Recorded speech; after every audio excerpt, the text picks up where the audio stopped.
Hello mga abe, Happy New Year! Belated Merry Christmas! At ang tagal nung interval bago ako nakapag-post uli ng content kasi alam nyo, pagkatapos ng Pasko, Boxing Day, no, nagtrabaho tayo and 27 ay nag-cover tayo ng kasal, no, or wedding anniversary. Ito, ini-edit ko yung photo book.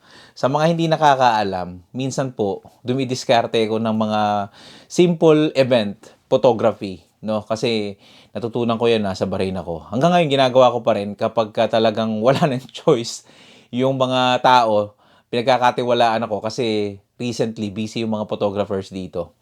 So, ako yung isa sa mga pinagkatiwalaan nila. So, ngayon, hindi to kasali sa package. Ito, upselling ko to, gagawin ko to.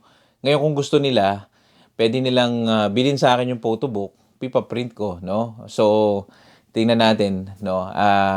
Isa yan sa mga upselling ko. Ito, ayan, no? Dito ko ginagawa sa malaking computer. Anyway, ano ba i-share ko ngayon sa inyo? So, nung nakaraang vlogs natin, na-share ko yung kung paano ako magbalot ng regalo para sa asawa ko.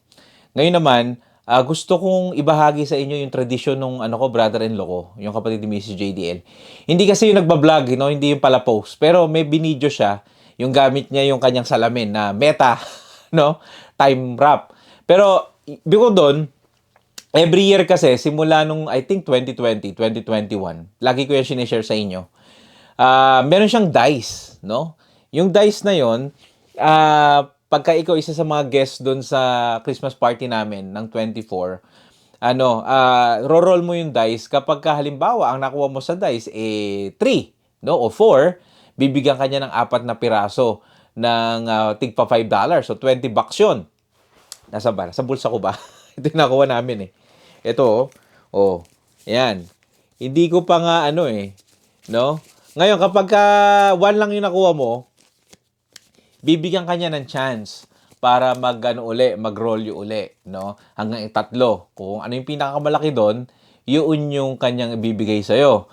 Tapos, kapag inaanak ka, 2 beses ka pwedeng mag-roll ng dice. Kasi believe lang ako, hindi siya nauubusan. Ang diskarte siguro doon, pakiwari ko lang. So, doon sa guest list, kung ilang tao yon, no? Mina-maximum niya na yung i-withdraw niya na tigpa 5. Kesa magbigay siya ng regalo, each tao. So, mina-maximum niya per tao, ang kanyang budget is $30, no? O $50, sabihin na natin $50 per tao. So, inaano niya 'yon. Siguro kino-compute niya 'yon na probability na kung lahat makakakuha ng 6 dice, $30 yung makukuha. So, ita-times niya 'yon kung ilan yung anuhin niya. Okay, kaya may siguradong list doon sa aming GC kung ilan yung pupuntang pamilya. So, hindi na siya magse-set ng regalo. Ito na yung bibigay niya. So, di ba? Nakakatuwa lang, masaya kasi. So, gustong i-share sa inyo to. Hindi pala to. I-share yung yung paano niya ginawa yon.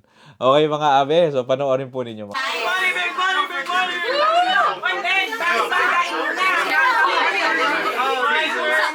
we have big dice this time. Who's the youngest? Start. Wait.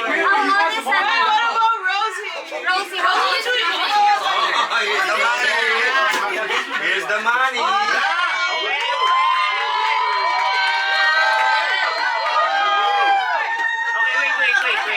Si Cyclops! Wait. Meta, take a hyperlapse. Ba? Hey, Meta, take a hyperlapse. Oh my God. Okay, we're gonna do hyperlapse. Okay.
6. Ikaw, may inanak.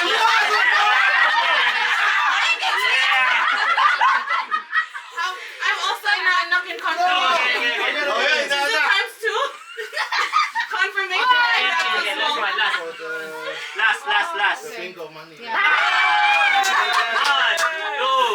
3, 4, 5. Oh, isa may inanak. Isa. Oh, last na to talaga. Last na. This is the last one. 1, 2, 3, 4, 5, 6.